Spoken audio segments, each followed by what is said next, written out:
बिस्मिल्लाहिर्रहमानिर्रहीम अस्सलाम वालेकुम दोस्तों। इस वीडियो में मैं आपको ये जो छोटी 5 पिन रिले होती है इसकी कनेक्शन बताऊंगा और ये बताऊंगा कि ये किस तरह काम करती है और ये काफ़ी इस्तेमाल होती है। तो सबसे पहले तो दोस्तों ये ऑटो फोल्डिंग मिरर में भी इस्तेमाल होती है और ये मुख्तलिफ सर्किट में भी लगी होती है।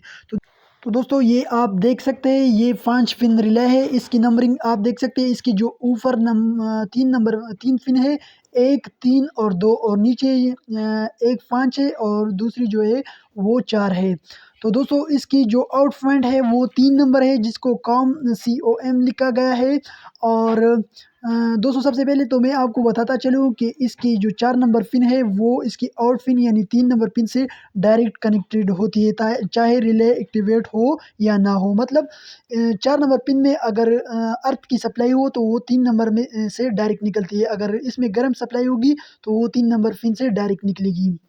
और 5 नंबर जो है वो ओपन होगी और 1 और 2 नंबर जो पिन है इसके बीच में कॉइल होगी। मतलब इसमें से एक को अगर अर्थ और दूसरे को गर्म सप्लाई दी जाए तो ये रिले एक्टिवेट होगी और फिर ये रिले जो है वो इसकी जो आउट पॉइंट है वो 4 नंबर को छोड़कर 3 नंबर जो पॉइंट है वो 4 नंबर को छोड़कर 5 नंबर को पकड़ेगी।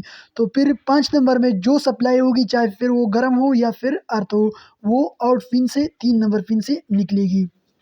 एक बार फिर बताता हूँ, इसकी जो 4 नंबर पिन है वो डायरेक्ट 3 नंबर के साथ कनेक्ट होती है। मतलब इसमें अगर अर्थ हो तो वो डायरेक्ट 3 नंबर पिन से निकलेगी। अगर इसमें गर्म होगी तो वो डायरेक्ट 3 नंबर पिन से निकलेगी।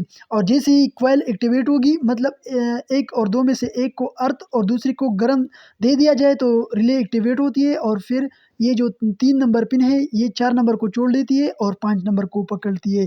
तो अब अगर 5 नंबर में गर्म होगी तो ये आउट पिन से गर्म निकालेगी और अगर इसमें अर्थ होगी तो ये आउट पिन से अर्थ निकालेगी। और दोस्तों ये रिले जो है ये पावर विंडो में भी इस्तेमाल होती है। इंशाल्लाह नेक्स्ट वीडियो इसकी वर्किंग के ऊपर बनेगी।